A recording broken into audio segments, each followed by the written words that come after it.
ನಮ್ಮ ನ್ಯಾಮತಿ ತಾಲೂಕು ಕೇಂದ್ರದಲ್ಲಿ Honnali urban cooperative society ವತಿಯಿಂದ ಇದೊಂದು ಬ್ರ್ಯಾಂಚನ್ನು ಮಾಡಿ 25ನೇ ವರ್ಷದ ರಥೋತ್ಸವ ನಿಮಿತ್ತ ಹೊಸ ಕಟ್ಟಡವನ್ನು ಕಟ್ಟಿ ಆ ಕಟ್ಟಡ ಉದ್ಘಾಟನೆ ಮತ್ತು 25-20 ವಾರ್ಷಿಕೋತ್ಸವ ಸಮಾರಂಭವನ್ನು ಅಂದ್ಕೊಂಡು ಈ ಬೆಳಗಿನ ಕಾರ್ಯಕ್ರಮದಲ್ಲಿ ದಿವ್ಯ ಸಾನ್ನಿಧ್ಯ ಕಟ್ಟಡ ಉದ್ಘಾಟನೆ ಮಾಡಿದ್ದು ಆಶೀಲಾಗಿದ್ದ ಪರಪೂಜ್ಯ ಶ್ರೀ ಶಾಬಾ ಒಡೆಯ ಚನ್ನಮಲ್ಲಿಕಾರ್ಜುನ ಶಿವಾಚಾರ್ಯ ಮಹೋತ್ಸವದ ಪಾದಕ್ಕೆ ಬಳಸಿ ಗಮನಗಳು ತಿಳಿಸಿ ಈ ಕಾರ್ಯಕ್ರಮವನ್ನು ಉದ್ದೇಶಿಸಿದಂಥ ಮಾಜಿ ಶಾಸಕರಾದ ಪಿ ರೇಣುಕಾಚಾರ್ಯ ಅವರೇ ಈ ಕಾರ್ಯಕ್ರಮವನ್ನು ಉದ್ದೇಶಿಸಿ ಮಾತನಾಡ್ತಾ ನಮ್ಮ ಬಯಲುಸೀಮೆ ಮಂಡಳಿಯ ಅಧ್ಯಕ್ಷರು ಶ್ರೀ ಮಂಜಪ್ಪ ಅವರೇ, ಈ ಸಮಾರಂಭದ ಅಧ್ಯಕ್ಷರು, ಸಂಘದ ಅಧ್ಯಕ್ಷರು, ಆತ್ಮೀಯರಾದ ಡಾಕ್ಟರ್ ರಾಜ್ಕುಮಾರ್ ಅವರೇ, ಉಪಾಧ್ಯ ವೀರೇಶ್ ಅವರೇ, ನವೀನ್ ಅವರೇ, ನಮ್ಮ ಅಶೋಕ್ ಕುಮಾರ್ ಅವರೇ ಮತ್ತು ವೇದಿಕೆ ಎಲ್ಲ ಈ ಸಂಸ್ಥೆಯ ಈ ಸೊಸೈಟಿಯ ಪ್ರದೇಶ ಸದಸ್ಯರಿಯರೇ, ನಾಗರಿಕ ಬಂಧು ಬೈದಿದೆ, ಸ್ನೇಹಿತರೆ, ಮಾತಾಡಿದ್ದೆ ಕಾರ್ಯಕರ್ತರೆಲ್ಲರಿಗೂ ಈ ರಥೋತ್ಸವ ಶುಭಾಶಯ ಕೊಡಲಿಕ್ಕೆ ಚೆನ್ನಾಗಿ ನಾನು ದಯವಿಟ್ಟು ಕ್ಷಮೆ ಕೊಡ್ತೇನೆ. ಯಾಕೆ ಅಂತಂದರೆ ಇವತ್ತು ಗುರು ಕಾರ್ಯಕ್ರಮ ಐತಿ ಅಂತ ಕೊಟ್ಟು ಎಲ್ಲ ನಿರ್ಣಯಿಸಿ ಕೊಟ್ಟು ಟೆಸ್ಟ್ ಮಾಡ್ತಾರಲ್ಲ, ಪ್ರಧಾನಮಂತ್ರಿ ನಾವು ಮುಖ್ಯಮಂತ್ರಿ ಬಗ್ಗೆ ಟೆಸ್ಟ್ ಮಾಡ್ತಾರೆ. ನೀನು ಯಾವ ಸ್ಟೇಷನ್ಗೆ ಸೇಫ್ ಬೇಕು, ಯಾವ ಸ್ಟೇಷನ್ ಸೇಫ್ ಇದೆ ಅಂದರೆ ಎಲ್ಲ ನಿರ್ದೇಶಕರು ಸಹ ನನ್ನ ಸ್ನೇಹಿತರು 25 ವರ್ಷದ ನನ್ನ ಸ್ನೇಹಿತರು ಎಲ್ಲರೂ ಟೆಸ್ಟ್ ಮಾಡಿದ್ರು. ಏನಿದೆ ನಾನು ಹೆಂಗೆ ಹೇಳಿಕೆ ಬಂದೆ ಸುಳ್ಳು ಅಂದರೆ ಹೊನ್ನಾಳಿ ಮಾಡ್ತಾರನಿ, ಎ ಪಿ ಎಂ ಕ್ಷೇತ್ರದಲ್ಲಿ ಮಾಧವಮರ ಹೆಸರಲ್ಲಿ ಧಾನ್ಯ ಅಂತ ಹೇಳಿಕೆ ಬಂದು ಸತ್ತಲ್ಲಿ ಗೊತ್ತಿತ್ತು. ನನಗೆ ಏನು ಸಮಸ್ಯೆ ಏನಂದರೆ ಪ್ರತಿ ಭಾನುವಾರ ನಾನು ಈ ಕಾಲ 3 ವರ್ಷ ಶಾಸಕ ನನಗೆ ಬೇರೆ ದಿವಸನೂ ಸಿಗ್ತೀನಿ, ಅದು ಪ್ರತಿ ಭಾನುವಾರ ಮಾತ್ರ ಬೆಳಗ್ಗೆ 8ರಿಂದ ಮಧ್ಯಾಹ್ನ 2 ಗಂಟೆಯನ್ನು ಬಂದಂಥ ಎಲ್ಲ ಹವಾಲುಗಳನ್ನು ಸಮಸ್ಯೆಗಳನ್ನು ಆಲಿಸ್ತಕ್ಕಂಥದ್ದು ಪದ್ಧತಿ ರೂಢಿಗಳನ್ನು ಇವತ್ತು ಭಾನುವಾರ ಹಂಗೆ ಅನಿವಾರ್ಯ ಒಂದು ಅರ್ಧ ಗಂಟೆ ತಡವಾಯಿತು. ಗುರು ಸರ್ಕಾರರು ಅಧ್ಯಕ್ಷರು ಸರ್ಕಾರ ಆಡಳಿತ ಮಂಡಳಿಯಲ್ಲೂ ತಮ್ಮೆಲ್ಲರಿಗೂ ತಡವಾಗುವಂತೆ ಕ್ಷಮೆ ಇದೆ ತಮ್ಮನ್ನು ಪ್ರಾರ್ಥನೆ ಮಾಡಿದ್ದೀವಿ. ಈ ಸೊಸೈಟಿನ ಸಂಘದಿಂದ 25 ವರ್ಷ ಬಂದಾಗಿದ್ದೀನಿ. 25 ವರ್ಷದಿಂದ ನಾನೇ ಉದ್ಘಾಟನೆ ಮಾಡಿದ್ದೇನೆ. ಅವತ್ತಿಂದ ಇವತ್ತು ಸಹ ತಾವೇ ಈ ಸಂಸ್ಥೆಯ ಸೊಸೈಟಿ ಅಧ್ಯಕ್ಷರಾಗಿದ್ದೀನಿ. ಮತ್ತೆ ಕೆಲವರು ಇದ್ದರು, ಅವರು ಸಹ ಅವರಿಗೂ ಸಹ ಹೆಡ್ ಆಫ್ ದಿ ಇನ್ಸ್ಟಿಟ್ಯೂಟ್ ತಾವಿದ್ದಾಗಿದೆ. ಈಗೇನು ತಾವು ಗುರುಗಳು ನಮಗೆ ಗುರುಗಳು ಹಂಗೆ ಅದು ಉತ್ಸವ ಯಾರೇ ಅಧ್ಯಕ್ಷ ಕೊಟ್ಟಿದ್ದು ಸಹ ಅವ್ರ ಮೇಲು ಉತ್ಸವವನ್ನು ನೋಡ್ಕೊಂಡು ಬಂದಂಥವರು ಡಾಕ್ಟರ್ ರಾಜ್ಕುಮಾರ್ ಅವರು ಅಂತ ಹೇಳಿದ್ರು. ಅವ್ರ ಬಗ್ಗೆ ನಾನು ಏನು ಹೇಳೋಕ್ಕೆ ಇಷ್ಟಪಡ್ತೇನೆ, ತಪ್ಪಿದ್ರು ಅವರು ತಪ್ಪಿದ್ರು. ಈ ನಾವು ಗೊತ್ತಿ ಪ್ರತಿನಿತ್ಯ ಓದೋದ್ರೆ ಪ್ರಜಾವಾಣಿ ಮಾಧ್ಯಮ ಮಿತ್ರರಲ್ಲಿ ನೀವು ಸಹ ತಪ್ಪಿದ್ರು. ಕನ್ನಡ ಪ್ರಭಾ ಪೇಪರಲ್ಲಿ ಹೆಸರಲ್ಲಿ ಕರೆಕ್ಟ್ ಕೈ ಲೆಫ್ಟ್ ಸೈಡ್ ನನಗೆ ಬೆಳಿಗ್ಗೆ ಎದ್ದ ತಕ್ಷಣ 6 ಗಂಟೆ ನನ್ನ ಕೈ ಸಿಗೋದು ಕನ್ನಡ ಪ್ರಭ ಒಂದೇ, ಉಳಿದವರೆಲ್ಲ 7 ಗಂಟೆ ಇರ್ತಾರೆ. ಕಾರಣ ಅವನು ವ್ಯಾನ್ಯಾಗ ಆಗಲೇ ಕೊಟ್ಟು ನಾನು 6 ಗಂಟೆಗೆ ಹೋಗಿ ಬರೋದು ನಾನು 7 ಗಂಟೆ ಮುಗಿಸ್ತೀನಿ. ನೇರ ದೀಕ್ಷ ನಿರಂತರ ಅಂತ ಕನ್ನಡ ಪ್ರಭ ಆಗ್ತಾರೆ. ಅಂದರೆ ಡಾಕ್ಟರ್ ಸಹ ನೇರ ದೀಕ್ಷ ನಿರಂತರ. ಅವರಷ್ಟಲ್ಲ, ಸ್ವಲ್ಪ ನಾವು ನೇರ ದೀಕ್ಷ ನಿರಂತರ.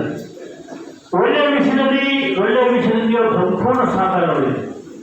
ಕೆಲವು ವಿಷಯಗಳೇ ಸಂಘರ್ಷಣೆ ಮಾಡ್ತಿದ್ರು. ನಾವು ಏನೇ ಸಂಘರ್ಷಿಸಿದ್ರು ನ್ಯಾಯಕ್ಕೋಸ್ಕರ ಧರ್ಮಕ್ಕೋಸ್ಕರ ವೈಯಕ್ತಿಕವಾದಂಥ ಅವ್ರಿಗೂ ಇಲ್ಲ, ವೈಯಕ್ತಿಕ ಆ ರೀತಿಯಾದ ವಿಶ್ವಾಸ ನಮ್ಮ ವರ್ಷ ಬಂದರೆ ಅಂತ ರಾಜ್ಕುಮಾರ್ ಮೇಲಿರೋದ್ರಿಂದ ಈ ಸಂಘ ಇವತ್ತು 25 ವರ್ಷದಲ್ಲೇ ಅಲ್ಲಿ ಯಾವುದೋ ಒಂದು ಬಾಡಿಗೆ ಕಟ್ಟಲಾದಂಥ ಸಂಘ ಇವತ್ತು ಸ್ವಂತ ಕಟ್ಟಡವನ್ನು ಹೊಂದಿ ಅಲ್ಲೂ ಸಹ ಅನೇಕ ಕಮರ್ಷಿಯಲ್ ಅಂದರೆ ವ್ಯಾಪಾರದ ಬಳಿಗಳು ಸಹ ಬಾಡಿಗೆ ಕೊಟ್ಟು ಸಂಪಾದನೆ ಮಾಡ್ತಕ್ಕಂಥ ಕೆಲಸ ಆಗ್ತದೆ. ಇವತ್ತು ನ್ಯಾಮತಿ ತಾಲೂಕು ಕೇಂದ್ರವಾಗಿ ಇವತ್ತು ಈ ಕಟ್ಟಡ ಆಗಿ ನನಗಂತೂ ತುಂಬ ಸಂತೋಷ ಆಗಿದೆ. ಅದೇ ರೀತಿ ಇವತ್ತು ನಾನು ಬಂದಾಗ ಆನಂದ ಕುಮಾರ್ ಮಳೆ ಸ್ನೇಹಿತರು ನಮ್ಮ ವೀರಣ್ಣ ಬಂದು ನಮ್ಮ ಪಕ್ಕ ನದಿಗಳ ಪಕ್ಕ ದಿವಸ 20-25 ಅವ್ರು ಬೈದವರು ಸೈಕಲ್ ಬರೋರು ಮಿಲ್ಲಂತ ಬಂದು ಅದರ ಚಾ ಕೊಟ್ಕೊಂಡು ಅವ್ರು ಬರಬೇಕು. ಅವ್ರ ತಮ್ಮ ಅಂತ ಗೊತ್ತಿತ್ತು. ಅದು ಇವತ್ತು ಈ ಮೀನಿನ ನೋಡಿದ ನಿಜವಾಗಿ ಕೇಳಿ ಡಾಕ್ಟರ್ ಎಷ್ಟು ಖರ್ಚಾಗಿದೆ ಕರೆಕ್ಟ್ ಸರ್ ಆನಂದ್ ಕುಮಾರ್ ಅವರಿಂದ 1.5 ಕೋಟಿ ಖರ್ಚಾಗಿದೆ. ಈ ಸಂದರ್ಭ ಆನಂದ್ ಕುಮಾರ್ ಆನಂದ್ ಕುಮಾರ್ ಅಪ್ಪ ನನ್ನ ಕೈಯಾಗಿ ಬಿಲ್ಡಿಂಗ್ ಏನೋ ಸಿಗ್ತದೆ, ಅನೇಕ ಬಿಲ್ಡಿಂಗು ನನ್ನ ಕೈ ಸಿಗ್ತದೆ. ನಾವು 2 ಕೋಟಿ 2.4 ಕೋಟಿ ತಂದು ಏನು ನಾವು ಬಿಲ್ ಖರ್ಚಾಗ್ತಿಲ್ಲ. ನಮ್ಮ ಸರ್ಕಾರಿ ಲೆಕ್ಕ 2.4 ಕೋಟಿ ಇದೆ. ಎಷ್ಟು 2.5 ಅದೇ ಈ ಮೊತ್ತ ಎಷ್ಟು ಆಗ್ತಾರೆ. ಆ ಅನಂತಕುಮಾರವರು ಹಿತವಾಗಿ ಶಕ್ತಿಯನ್ನು ಬುದ್ಧಿಯ ಶಕ್ತಿಯನ್ನು ಬೆಳೆಸಿ ಎಲ್ಲೆಲ್ಲಿ ಯಾವ ಸಾಮಾನು ಕೊಡಬೇಕು ತಕ್ಕೊಂಡು ಕನಿಷ್ಠ ಒಂದು 50 ವರ್ಷ ರೂಪಾಯಿನಾದರೂ ನಾವು ತಿಳಿಸ್ಕೊಡುತ್ತದೆ ಉಳಿಸ್ಕೊಟ್ಟಿದ್ರಿ. ನಿಮಗೆ ಕ್ಷೇತ್ರದ ಜನಪದವಾಗಿ ಆಡಳಿತ ಭಗವಂತ ಒಳ್ಳೆ ಮಾಡಿ ಇನ್ನೂ ಹೆಚ್ಚು ಸೇರಿಸತಕ್ಕಂಥ ಅವಕಾಶ ಕಲ್ಪಿಸಿಕೊಳ್ಳಿ ಅಂತಕ್ಕಂಥ ಮಾತಾಡಿದ್ದೀವಿ. ಡಾಕ್ಟರ್ ವಿವೇಕಾನಂದ ಈ ಆಡಳಿತ ಮಂಡಳಿಯಲ್ಲಿ ನೀವು ಎಲ್ಲರಲ್ಲಿ ನಾನು ಯಾಕೆ ಈ ಮಾತು ಆಡಳಿತ ಮಂಡಳಿ ತಗೊಂಡಿದ್ದೆ, ನಾನು ಭಾಳ ಸದಸ್ಯನಾಗಿದ್ದೀನಿ, ಉದ್ಘಾಟನೆ ಹೋಗಿದ್ದೀನಿ, ಕ್ಲೋಸಿಂಗ್ ಫಂಕ್ಷನ್ಗೆ ಹೋಗಿದ್ದೀನಿ, ಭಾಳ ಕ್ಲೋಸಿಂಗ್ ಫಂಕ್ಷನ್ನೇ ಮಾಡಬೇಕು. ಭಾಳ ಕಡೆ ಈ ಆಡಳಿತ ಮಂಡಳಿ ಸದಸ್ಯ ಏನು ಮಾಡ್ತಾನೆ ಅಂತಂದರೆ ಫಸ್ಟು ಅವಕಾಶ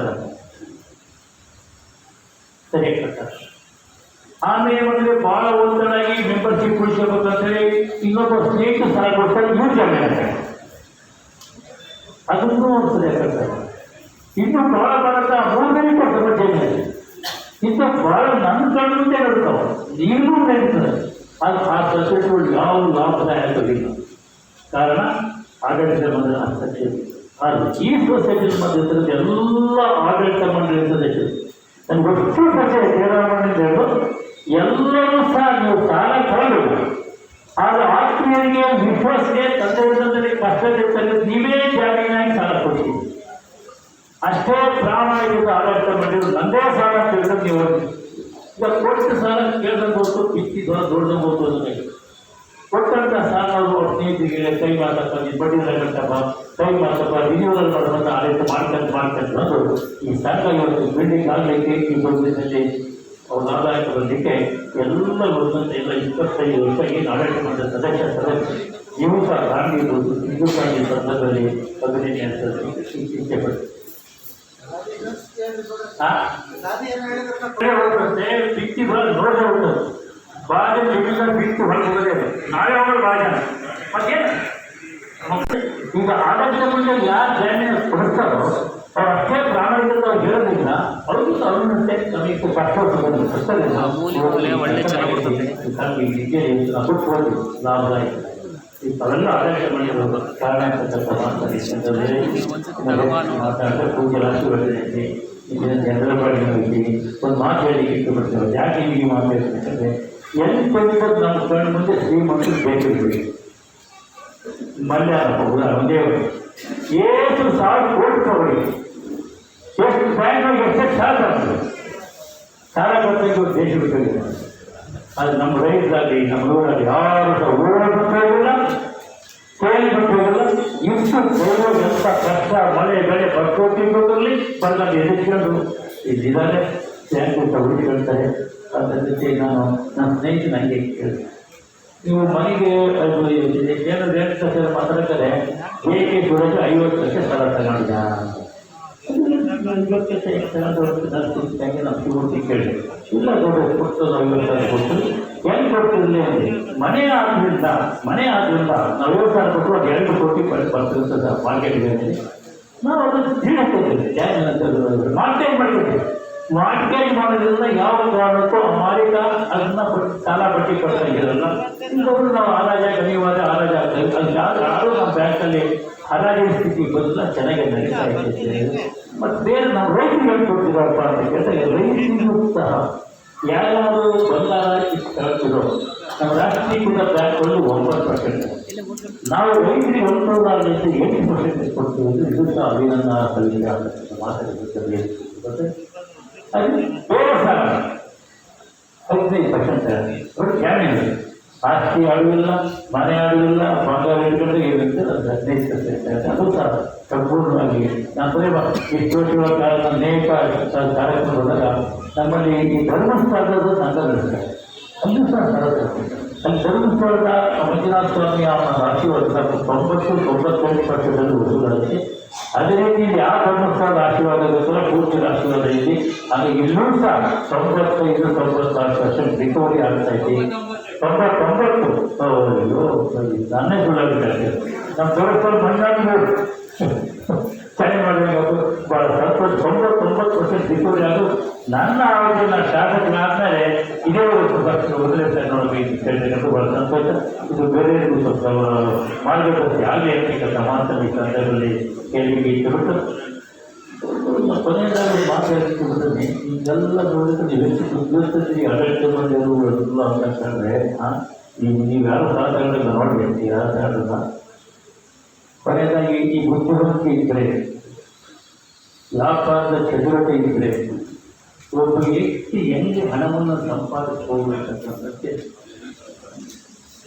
ಒಂದೇ ಒಂದು ಮಾತೆ ನಾನು ಮಾತಾಡ್ತೇನೆ. ಒಬ್ಬ ದೊಡ್ಡ ಉದ್ಯೋಗಿಕ ಅಮೇರಿಕ ಅವನಿಗೆ ಅಲ್ಲಿ ಅವನ ಆಪಾತ ಅವನು ಕೊಡಲೇಬೇಕು. ಅಮೇರಿಕದಲ್ಲಿ ಏರ್ಪೋರ್ಟ್ ಹೋಗಿ ಅವನು ಅಲ್ಲಿಂದ 500 ಕಿಲೋಮೀಟರ್ ದೂರ ಅವನು ಏರ್ಪೋರ್ಟ್ ಹೋಗಿ ಕಾರ್ ಅವನು ಲಂಡನ್ಗೆ ಹೋಗುದು. ಲಂಡನ್ ಟಿಕೆಟ್ ಬುಕ್ ಆಗಿತ್ತು, ಹಾಗೆ ವ್ಯಾಪಾರ ನೋಡಿದಾಗ ಅದು ಏನು ತಗೊಂಡ್ರೆ ಒಂದು ದಿವಸಕ್ಕೆ ಒಂದು ಕಾರಿಗೆ $100 ಬಾಡಿಗೆ. ಎಲ್ಲಿಯೇ ಕಾರ್ ನಿಲ್ಲಿಸೋದಕ್ಕೆ ಏರ್ಪೋರ್ಟಲ್ಲಿ ಬಾಡಿಗೆ. ನನಗೆ ನೋಡಿದಂತೆ 10 ದಿವಸಕ್ಕೆ $1,000 ನಾನು $1,000 ಎಷ್ಟು ಬಸ್ಬೇಕು ಅಂದರೆ ಹಿಂಗೆ ಯೋಚನೆ ಮಾಡಿ ಸೀದಾ ಒಂದು ಅವ್ನು ಯಾವುದು ಅಕೌಂಟ್ ಬ್ಯಾಂಕ್ ನಮ್ಮಲ್ಲಿ FDFC bank, Canara bank, Karnataka ಅವ್ನು ಯಾವ ಬ್ಯಾಂಕಲ್ಲಿ ಆ ದೇಶದ ಅಕೌಂಟ್ ಇತ್ತು ಆ ಬ್ಯಾಂಕದ ಸೀದಾ ಹೋಗಿ ಕಾರ್ ನಿಲ್ಲಿಸಿ ಬೇಗ ಹಾಕೊಂಡು ಬ್ಯಾಗ್ ತಗೊಂಡು ಸೀದಾ ಒಳ್ಳೆ ಮನೆ ತಗೊಂಡು ಮೇಲೆ ತೋರಿದ ತಕ್ಷಣ ನಿಮ್ಗೆ ಇನ್ನೇ ಒಳ್ಳೆ ಸಂಬಂಧ ಗೊತ್ತಾಗುತ್ತೆ. ನೋಡಬೇಕು ಕೋಟ್ಯಾಧೀಶ್ವರ ನಮ್ಮ ಬ್ಯಾಂಕ್ ಒಳ್ಳೆಯ ಅವನು ಸಾಲಗಳು ಕಟ್ಟಕ್ಕಂಥ ವ್ಯಕ್ತಿ ಅಂತ ಕೊಡ್ತದೆ. ಖುಷಿ ಯಾಕೆ ಸಾಧ್ಯ ಅಂತ ಹೇಳಿದೆ, ಯಾಕೆ ಏನು ಸಮಸ್ಯೆ. ನನಗೊಂದು $100 ಸಾಲ ಬೇಕಿತ್ತು. ನಾನಿಲ್ಲ ಲಂಡನ್ ಬಂದರೆ $10,000 ಬೇಕಿತ್ತು. ಇನ್ನೊಂದು $1,000 ನಾಳೆ ಸೈಡಲ್ಲಿ ಕೊಟ್ಟು ಹೋಗಬೇಕಂತ $100 ಮಂಜೂರು ಮಾತ್ರ $100 ಕೈಯಲ್ಲಿ ಕೊಡ್ಬೇಕು.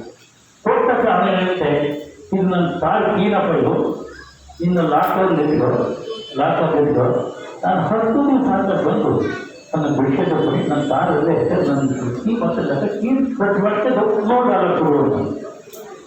ಫೋನ ಆಮೇಲೆ ಲಂಡನ್ಗೆ ಹೋದಾಗ $30,000 ಬಂದು $100 ಸಾಲ ಅಲ್ಲ $100 ಕಟ್ಟಿದೆ.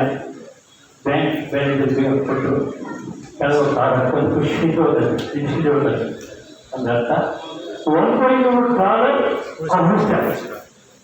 ಇದು ಬುದ್ಧಿವಂತ ಲಕ್ಷಣ, ಬುದ್ಧಿಜೀವನ ಲಕ್ಷಣ, ಸಮಾಜ ಸೇವಕ ಅಂತ ಸಮಾಜ ಸೇವೆಗೆ ಎಲ್ಲ ಆಡಳಿತ ಬಂದಿದೆ ಇರತಕ್ಕಂಥ ಮಾತನ್ನು ಹೇಳಿ ಅವಕಾಶಕ್ಕೋಸ್ಕರ ಹೊಂದಿಸಿ ಈ ಸೊಸೈಟಿ 25-50 ವರ್ಷದಲ್ಲಿ ಏನೇ ಮಾಡ್ತಿಲ್ಲ ಅಂತ ಗೊತ್ತಿಲ್ಲ.